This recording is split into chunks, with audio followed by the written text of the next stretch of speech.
What is going on, YouTube? Welcome back. Welcome back to the Straight Truck channel. Hopefully you guys can hear me. This is your host, Fields. So I'm actually heading out here to Iowa. That's kind of where I'm headed to. So I got a long drive ahead of me. I'm just trying to still get out of West Virginia right now. But it's been a long drive so far.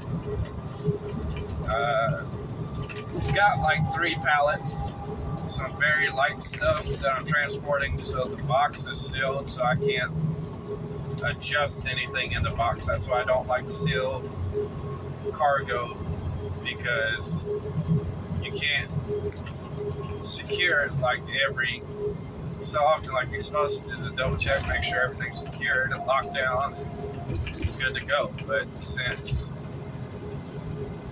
it's sealed, oh well, that ain't my problem.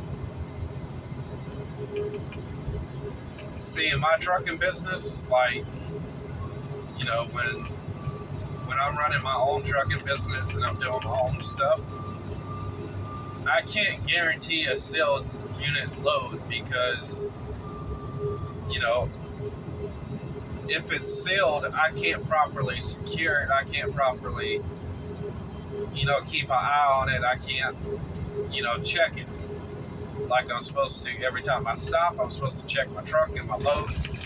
But since it's secured and I can't access it, I'm not going to guarantee it that there won't be anything that happens to it. So, you know, just cover your ass pretty much. But yeah.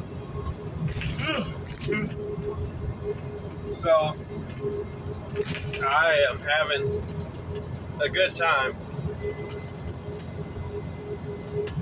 out here. I'm driving out here. I just got this truck serviced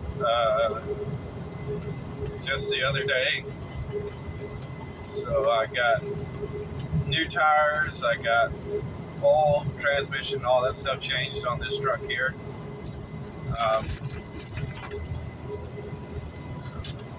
So it's running good. It's in good shape.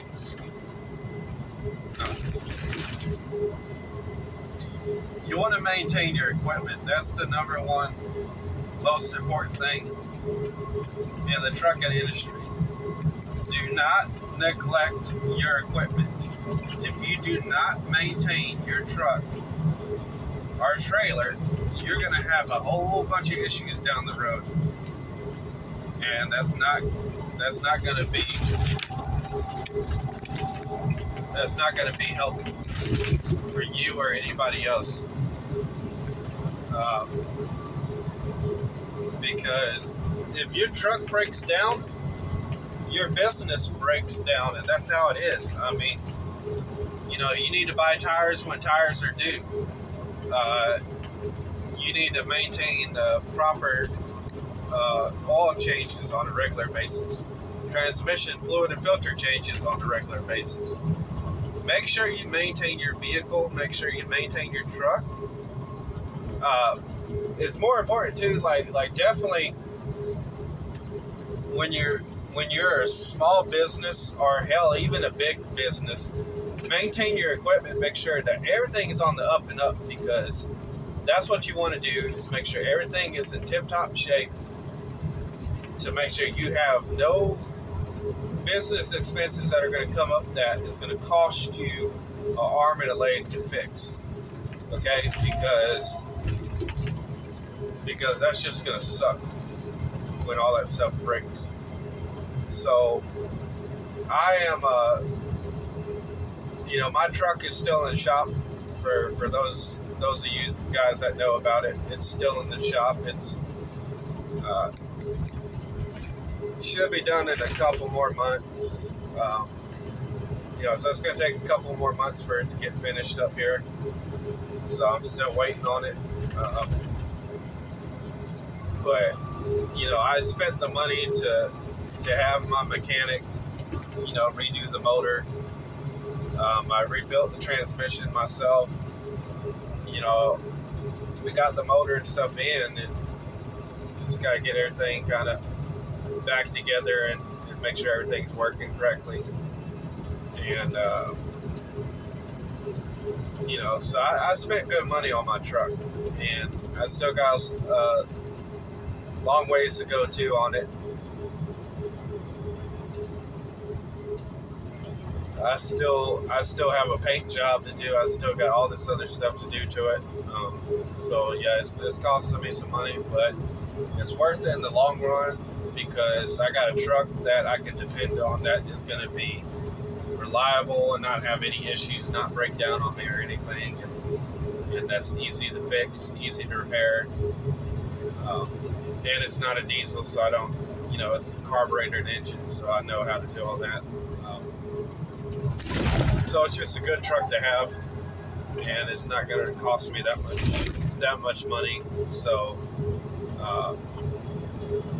but you know, it is what it is, kind of thing. I mean, it's what it is, and that's what it is to it. So, but maintain your equipment is the important thing. You know, take care of your drivers. That's the number one thing. Take care of your drivers. Pay them correctly for the miles that they run. Don't BS them on their pay, because they're going to know, hey, I went this many miles. This is how much I'm supposed to make.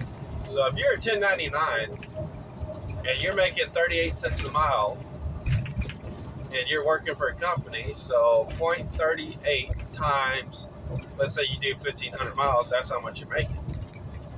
So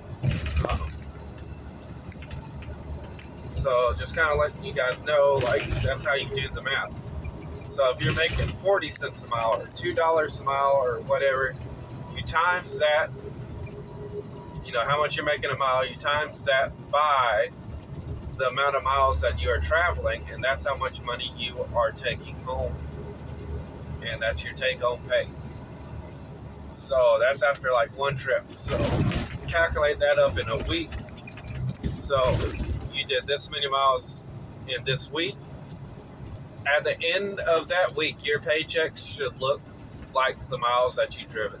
It should look like, okay, well, I went this many miles. I'm supposed to be bringing home like $1,500 right now, $2,500, and you only gave me $500. Where's the rest of my money? That's how you're supposed to be. Don't let them screw you over on money or anything else. And don't let them tell you to violate the law or break the law being a truck driver. Don't do any of that. Don't listen to all that stuff. Leave your log on duty when you're at a place. That's how you're supposed to do it. Don't listen to them telling you, oh, turn it to off duty when you get there. No, don't do that. You tell them, I'm not going to violate DOT regulations because of you. I'm not doing that. And if you tell me to do that again, I will report you to the DOT. So be firm, you know, stay ahead of stuff, you know, because this industry, people in this industry will fuck you over left and right. And I'm being honest with you. Other channels are not like that. They're not telling you what you need to hear. They're not telling you the truth, but I am.